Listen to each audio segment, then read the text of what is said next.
you believe that a company like Airbnb, now worth billions, once started with just 3 air mattresses and 2 broke young guys? In 2007, San Francisco was one of the most expensive cities in America. Rent prices were sky high, and for many, especially young people, life there was becoming impossible. Brian Chesky and Joe Gebbia were 2 young designers who had just finished school, trying to find their place in the world of design. They were creative and full of ideas, but things weren't going well. No clients, no jobs, and no money. They were going through one of the toughest moments in their lives. Their bank account was nearly empty, rent was due in a few days, and they had no steady income to rely on. Around that time, a big design conference was coming to town, and every hotel was fully booked. That gave them a small but powerful idea. What if we rent out our own apartment to some of those travelers? They set up 3 air mattresses on the floor, added clean sheets and pillows, and offered breakfast in the morning. It wasn't fancy, but it was a home-to-home experience for travelers. That first night, 3 guests showed up, complete strangers. Each paid about $80 for 3 nights and left happy. For Brian and Joe, it was a strange but exciting experience. They realized their idea might actually work.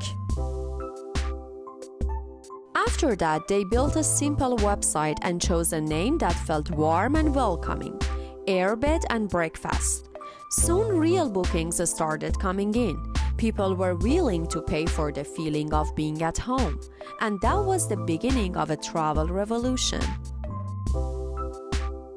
To grow their idea, they started pitching to investors, but almost everyone laughed.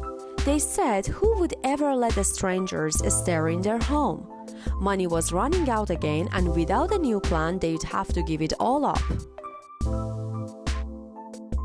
Then, when things looked hopeless, inspiration struck. The 2008 US presidential election was everywhere, so they decided to have some fun with it. They designed handmade cereal boxes, Obama O's and Kevin McCain's, and sold them as limited editions. Surprisingly, people loved them. Each box sold for $40, and in total they made about $30,000, enough to keep their dream alive. That money helped them continue working on the site that would soon be known as Airbnb. After all the struggles and creative ideas, something big finally happened. Brian and Joe got accepted into Y Combinator. It was a turning point. For the first time, someone truly believed in their idea. Y Combinator, or YC, is one of the world's most famous startup accelerators. It gives the small teams early funding, mentorship, and connections to investors. Everything they need to turn an idea into a real business. Getting into YC helped Airbnb grow faster than ever before. At YC, they worked day and night. They redesigned the site, took real photos of homes, and built systems that help people trust each other.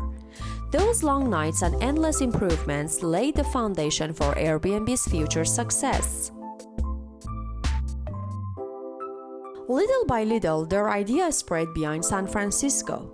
First other cities, then other countries, and soon the whole world was using Airbnb.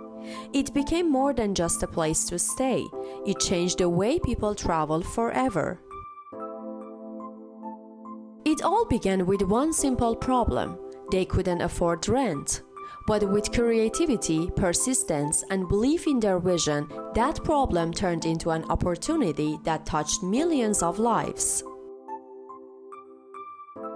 Airbnb proved that the biggest ideas can come from the struggles.